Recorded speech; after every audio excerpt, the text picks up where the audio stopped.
Hello guys, Kang audience के 5th episode में आप सभी का स्वागत है। लास्ट एपिसोड में हमने देखा था कैसे कैंग अपनी नेथनिया से कैंग बनने की जर्नी को याद कर रहा है और वो हमें बताता है कैसे फ्यूचर से एक कैंग उसके बचपन वाले वर्जन नेथनिया रिचर्ड्स को ट्रेन करने के लिए पास्ट में आता है और उसको कॉमन एरा से 65 मिलियन ईयर्स पहले ले जाता है। वो उसको उन गलतियों के बारे में बताता है जिसकी वजह से वो कभी रामाटुट के रूप में फैंटास्टिक फोर से हारा था तो कभी कैंग के ही रूप में कैसे एवेंजर्स ने उसको धूल चटाई थी। बट इन सब में उसका सबसे महत्वपूर्ण पार्ट होता है कि कैसे कभी भी किसी भी हालत में नेथनियल को प्यार नहीं करना है। बट हम देखते हैं कैसे नेथनियल एक अननोन लड़की आदि से मिलकर भ्रमित हो जाता है और वो उस लड़की और उसके कबीले वालों को आने वाले एस्ट्रॉइड से बचाने की गुहार कैंग से करता है, पर कैंग उसके सामने ही उन कबीले वालों का नामो निशान मिटा देता है। इसके बाद नेथनियल धोखे से कैंग का आर्मर चुरा लेता है और वो कैंग को छोड़ के वहां से जाने लगता है और उसके आर्मर में हुई कुछ गड़बड़ी के कारण वो पहुंच जाता है रामाटुट के साम्राज्य में। अब आगे Take a moment right here, feeling like it's out gear,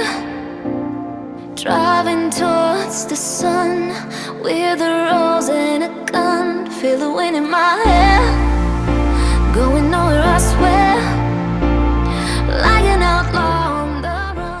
नेथनिया के वहां पहुंचते ही रामाटुट के सैनिक उसको देख के उस पर हमला करने लगते हैं, पर नेथनिया उनका बहादुरी से मुकाबला कर रहा होता है। कैंग इस घटना को याद करते हुए बोलता है, पुराने राजा को तख्ते से हटाकर फेरो रामाटुट आसमान से आया हुआ एक फरिश्ता है। वो एक जादुई घोड़े में बैठ के यहाँ पे आया था और एक ही हफ्ते में उसने इजिप्ट की पूरी भूमि को कॉन्कर किया था। ये महासाम्राज्य था फेरो रामाटुट का। वो सब रामाटुट उल्फ कैंग के बारे में ये सब सोचा करते थे, पर शायद ऐसा इसलिए था क्योंकि वो उसके बारे में अच्छे से नहीं जानते थे। तभी अचानक से नेथनिया के गले पर कोई चाकू रख के उसे घायल करने ही वाला होता है कि पीछे से कोई उस सैनिक का ही गला काट देता है। वो अनजान व्यक्ति नेथनिया को देख के कहता है, उसकी आंखें तुम्हारी तरफ है फॉरेनर, और रामाटुट भले ही सन हो पर तुम्हारा बुलावा मून के द्वारा आया है। ये कह के वो व्यक्ति वहाँ से जाने लगता है। नेथनिया उसके पीछे भागता है और वो उससे पूछता है, हे रुको मेरे लिए, क्या तुम मुझे जानते हो और तुमने मेरी जान क्यों बचाई? वो व्यक्ति उससे कहता है, रात की आवाज सिर्फ सत्य बोलती है और इस आवाज ने कहा है समय रेखा को पार कर आकाश से एक नायक आएगा और इस प्रिटेंडर के शासन का अंत करेगा। नेथनिया भौचक्का होकर रामाटुट के महल को देखता है और वो अनजान व्यक्ति से कहता है, शायद मेरी तरफ से ये कहना सही नहीं होगा बट रामाटुट को हराना इतना आसान नहीं है। मैंने इसके बारे में काफी रिसर्च भी की है, मेरा विश्वास करो। वो व्यक्ति नेथनिया को देख के उसे कहता है, इस रामाटुट ने पूरी दुनिया को अपने कब्जे में ले लिया है, इसको हारना ही होगा। नेथनिया उसको कहता है, वेल उसने सिर्फ इजिप्ट पे कब्जा किया है बट मैं तुम्हारा पॉइंट समझ रहा हूँ, पर उसके पूरे साम्राज्य के सामने मेरे पास सिर्फ मेरा ये सूट है जो फिलहाल किसी काम का नहीं है और मैं वो नायक नहीं हूँ जिसकी भविष्यवाणी तुम्हारे भगवान ने की है। शायद तुम मुझे लीड रिचर्ड समझ। वो व्यक्ति उसके बात को काटते हुए कहता है, शांत रहो, तुम अब एक भूले हुए परमेश्वर के घर में हो। अपने हार की गाथाओं को इन रेगिस्तान में दबा दो क्योंकि खोसू इसके बारे में जरा भी नहीं सुनेंगे। मैं आप लोग को यहाँ पे ये बता दूं कि खोसू एंशिएंट इजिप्ट माइथोलॉजी के अकॉर्डिंग मून के देवता हैं और खोसू का लिटरल मतलब होता है मुसाफिर, और मार्वल कॉमिक्स में भी कुछ इसी तरह से माइथोलॉजी को लिया गया है और इसमें भी वो मून के ही देवता हैं। वो समय समय पे अपने अवतार को चुनते हैं और फिर इन अवतार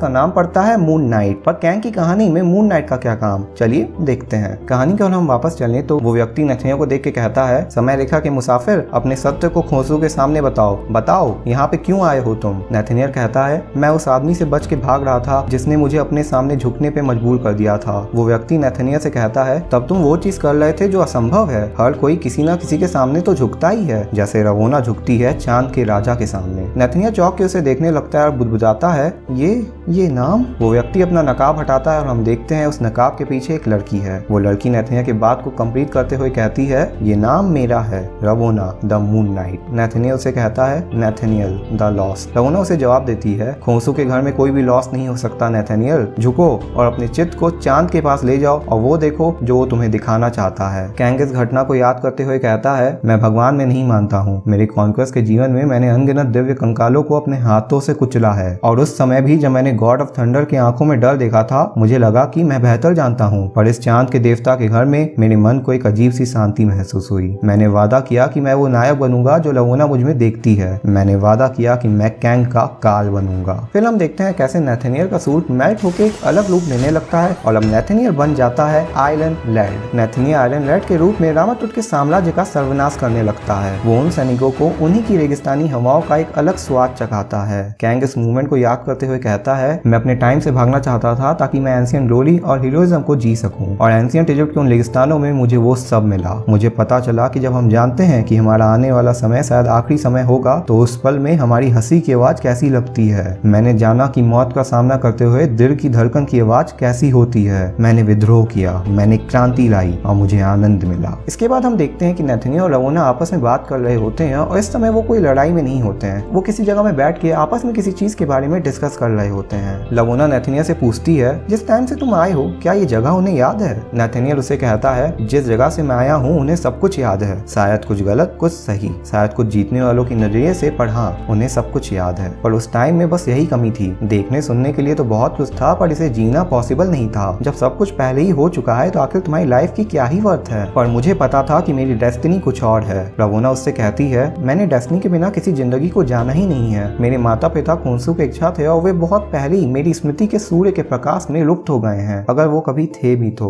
नेथनिया उससे पूछता है, क्या तुम्हारे देव ने ही तुमको तुम्हारा नाम दिया? रवोना उससे कहती है, नहीं, मेरा नाम हमेशा से यही था और उसने मुझे तुम्हारा नाम दिया था। ये कहते हुए रवोना नेथनिया के हाथ को अपने हाथ से छूती है और फिर वो दोनों एक दूसरे को किस करने लगते हैं। पर तभी अचानक से रामाटुट की एडवांस टेक्नोलॉजी से बना स्फिनिक्स उनको घेर लेता है। वो अपने आप को कुछ ही समय में रामाटुट के महल में पाते हैं। रामाटुट उन्हें देख के कहता है, अतुलनीय रामाटुट अपने 1000 साल के राज्य के भीतर इन अंतिम दुर्भावनाओं का भव्य स्वागत करता है। गार्ड्स, इस लड़की को मेरे आनंद घर में छोड़ के आओ। रवोना गुस्से में उसको देख के कहती है, मैं तुम्हारी आंखें नोच लूंगी इससे पहले तुम मुझे छू पाओ। रामाटुट उसको देख के कहता है, अरे अरे इतना गुस्सा, चलो इस गुस्से को खत्म कर देते हैं। रामाटुट अपनी अल्ट्रा डायोड रे से रवोना पे अटैक करता है, जिसकी वजह से रवोना की फ्री विल अब उसके कंट्रोल में नहीं रहती है। अगर आपने मेरे कैंग ऑरिजिन्स का पहला एपिसोड देखा है तो आपको अच्छे से याद होगा कैसे कुछ इसी तरह से रामाटुट ने फैंटास्टिक फोर को अपने गिरफ्त में लिया था। कहानी की ओर वापस चले तो कैंग इस मूवमेंट को याद करते हुए कहता है, अल्ट्रा डायोड ले, ये कैंग का पहला हथियार था और शायद सबसे खतरनाक भी। इतना खतरनाक कि एक बेवकूफ लड़के को उकसाने के लिए इतना काफी था। नेथनियल रामाटुट को देख के कहता है, रुक जाओ नेथनियल। रामाटुट उसको निहारते हुए कहता है,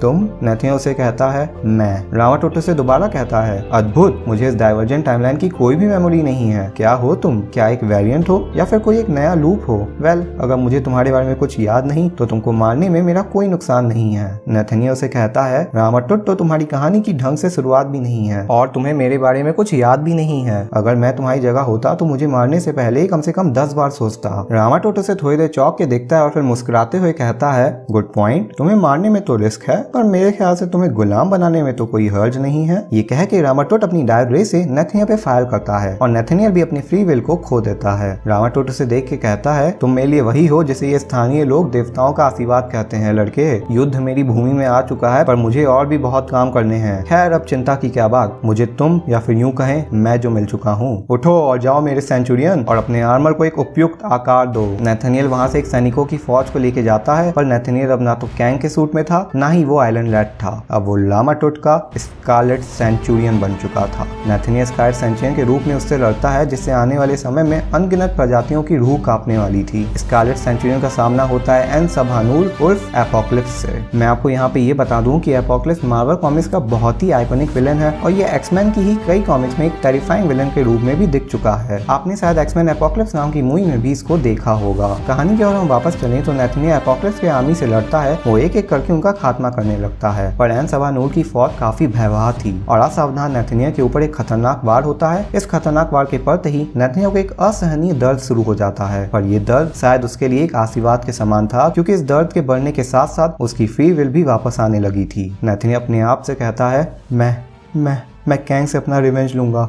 मैं कैंग से अपना रिवेंज लूंगा, मैं कैंग से अपना रिवेंज लूंगा, मैं कैंग से। ओह अरे हाँ, ये भी तो यहाँ आने वाले हैं, मैं इन्हें कैसे भूल सकता था। नेथनियल सामने देखता है और सोचता है उन नायकों के बारे में जिनके बारे में रवोना कहा करती थी। वो देखता है कैसे समय रेखा को पार कर फैंटास्टिक फोर रामाटुट के शासन का अंत करने के लिए आ चुके हैं। कैंग इस मूवमेंट को याद करते हुए कहता है, रामाटुट के वहां से भागते ही उसका किंगडम गिर गया था। एन सभानूर को वो सब मिल गया था जो वो चाहता था। उसने उसके साम्राज्य की एक एक चीज का नामो निशान मिटा दिया था। रवोना का कुछ पता नहीं था। रेगिस्तान के रेत में एक पदचिन्ह की तरह वह समय पर बिखर गई थी। मैंने उन दिनों अपने अपने आप को एक झूठ बोला। मैंने कहा कि कोई भी चांद की रोशनी में नहीं खो सकता है। शायद मैं इससे बेहतर सोच सकता था। मुझे पता होना चाहिए था कि वो उसी तरह मरी हुई थी जितना वो देवता मरा हुआ था जिसको वो पूछती थी। पर कैंग अभी जिंदा था। अब भले ही वो फेरो लामा टूट नहीं था, पर अब वो 20th सेंचुरी में जाके अपने कॉन्क्वेस्ट की शुरुआत करने वाला था। नेथनियल लेक पे चलता हुआ कहीं जा रहा था और वो किसी अनजान सी जगह में पहुंच जाता है। कैंग वापस इस पल को याद करते हुए कहता है, उस महापापी ने एवेंजर से हुई लड़ाई की हर डिटेल को मेरे दिमाग में छाप दिया था ताकि जब मैं उस समय में जाऊं तो मैं आसानी से एवेंजर्स को हरा सकूं। पर शायद इसी प्रकार कैंग ने अपने विनाश का हथियार खुद ही बनाया था। मैं जानता था कि मैं कैंग की कॉन्क्वेस्ट का मैनिफेस्टेशन नहीं बनूंगा। मैं ये भी जानता था कि मैं कैंग का परफेक्शन भी नहीं होऊंगा,